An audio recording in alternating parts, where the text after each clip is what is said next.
Intro music fades in and out. Visual. Opens with a montage of iconic, stern portraits of Queen Victoria. Then slowly transitions to more intimate, less formal photographs or illustrations, hinting at a hidden world. Narrator. For over 6 decades, she reigned as the steadfast matriarch of an empire, a figurehead of unwavering duty and moral rectitude.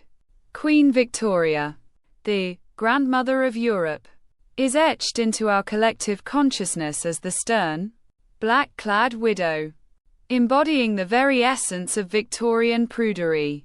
But beneath that formidable exterior lay a woman of intense passions, profound grief, and unconventional desires, a private life so rich and complex, it often defied the rigid expectations of her era.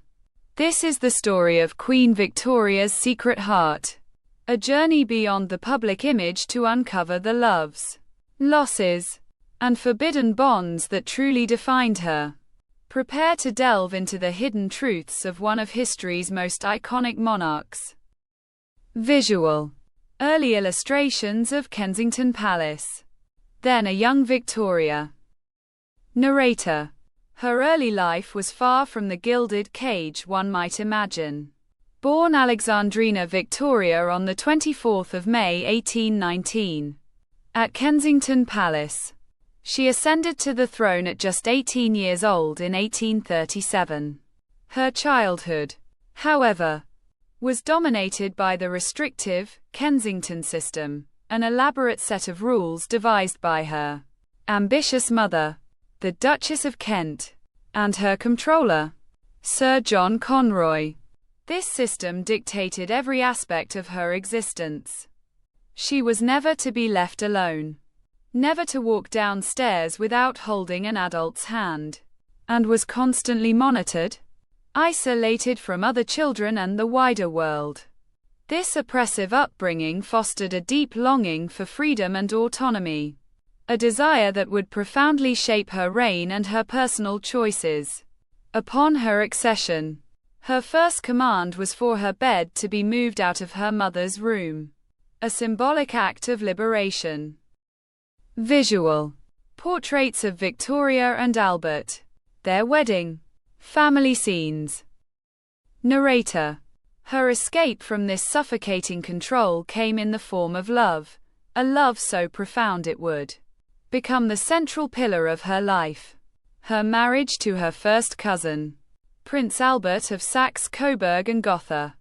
Albert, arriving in England in 1839, captured Victoria's heart almost instantly. She proposed to him on the 15th of October 1839. As protocol dictated, a reigning monarch must, they married on the 10th of February 1840. At the Chapel Royal, St. James's Palace. Their union was, by all accounts, a passionate and intellectually stimulating partnership. Albert wasn't just a consort. He was her rock, her closest advisor, and her intellectual equal. He modernized the royal household, reformed the finances, and championed social causes, whilst Victoria learned to lean on his wisdom and guidance. Narrator. Their private correspondence reveals a side of Victoria far removed from the austere image. Their letters were filled with endearments, playful banter, and a deep, sensual affection. Compelling fact 1. Historians, examining their preserved letters, have found them to be surprisingly explicit and passionate, revealing a physical and emotional intimacy that utterly shatters the myth of Victorian prudery in the royal bedchamber. ****. They had 9 children together: Victoria, Albert Edward, Alice, Alfred, Helena, Louise, Arthur, Leopold, and Beatrice, a testament to their prolific and loving union. Albert's influence was undeniable, shaping not just Victoria's character but the very fabric of the monarchy itself. He was her angel, her dear master. And she depended on him utterly. Visual. Sombre portraits of Victoria in mourning. Balmoral Castle. Narrator. Then, tragedy struck. On the 14th of December 1861, Prince Albert died at Windsor Castle, likely from typhoid fever, though his lingering ill health had been a concern for some time. Victoria was utterly devastated. Her grief was immediate, overwhelming, and enduring. For the rest of her life, she wore black, a symbol of her perpetual mourning for her beloved Albert. She retreated from public life, becoming the Widow of Windsor, a reclusive figure who rarely appeared outside her royal residences, particularly Osborne House on the Isle of Wight and Balmoral Castle in Scotland. This prolonged withdrawal caused public concern and criticism, with some questioning her fitness to rule. Yet, in her private world, away from the glare of London society, Victoria found solace and, eventually, new forms of companionship that would ignite scandal and controversy. Visual. Images of John Brown. Illustrations depicting him with Victoria. Narrator. It was in the wild, rugged landscapes of the Scottish Highlands that Victoria found her next profound connection with John Brown, a sturdy, plain-spoken Highland gillie, or servant. Brown, who had served Albert, became Victoria's personal attendant following her husband's death. He was a man of humble origins, direct and unpretentious, qualities Victoria, wary of courtly sycophancy, found refreshing.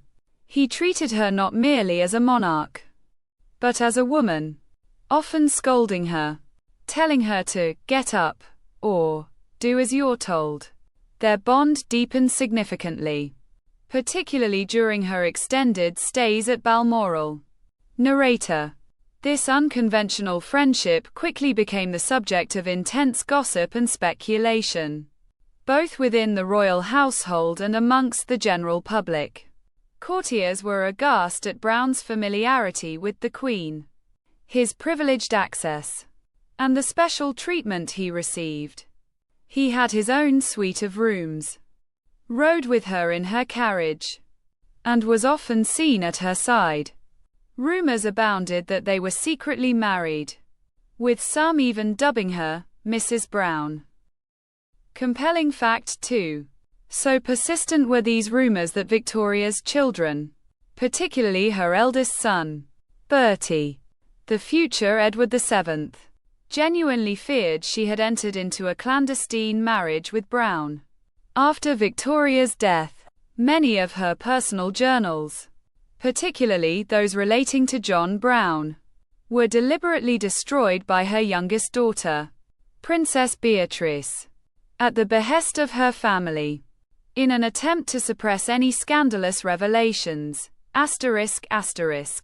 Whatever the true nature of their relationship, whether a deep, platonic friendship, a surrogate partnership, or something more intimate, Brown became indispensable to Victoria, remaining by her side until his death in 1883.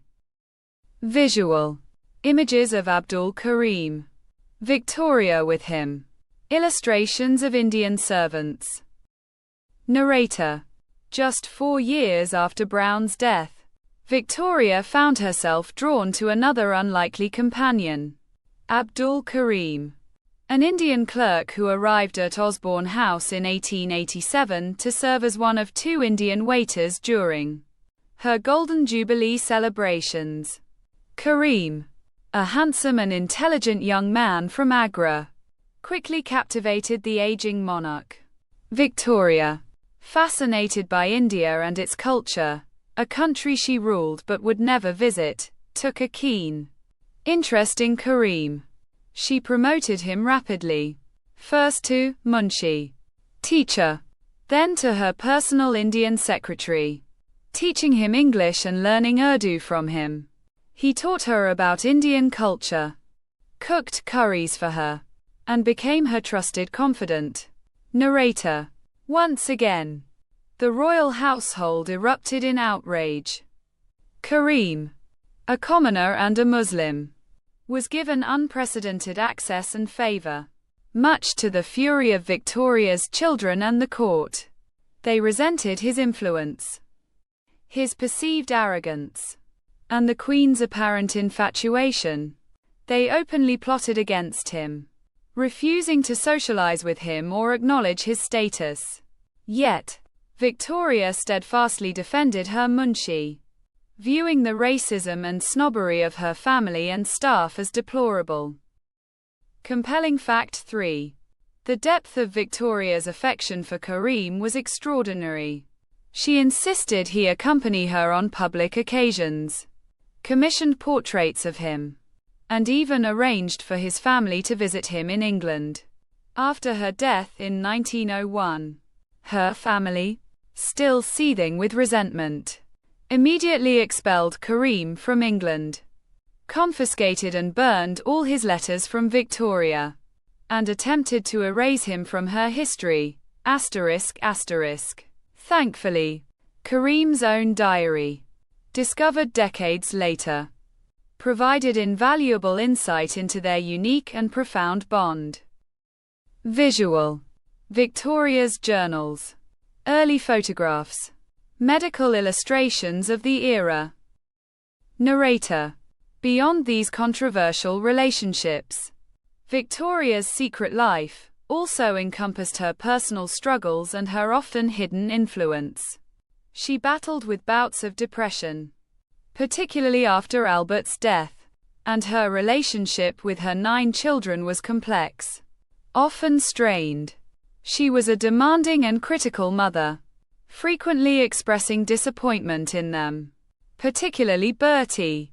Yet, she was also a woman of immense strength and intellectual curiosity. She maintained a vast network of correspondence with her ministers, offering her candid opinions and exerting considerable influence behind the scenes.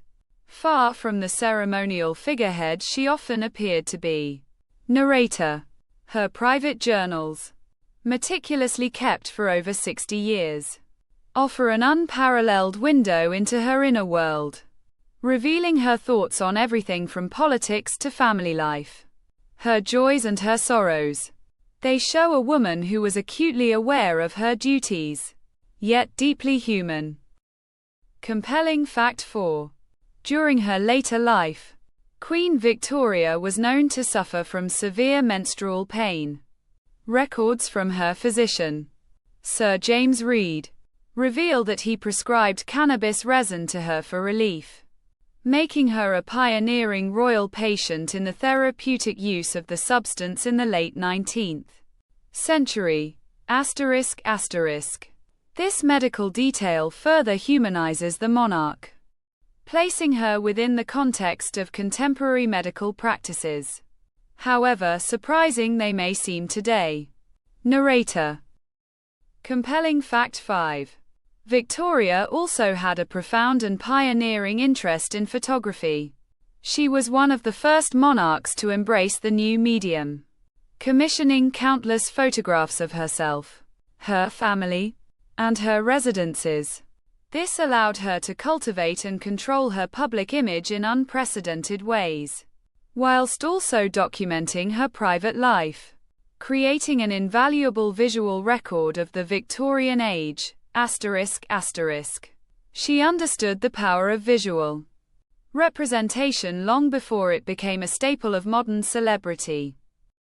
Visual montage of Victoria's later life, then fading to her iconic statues and monuments.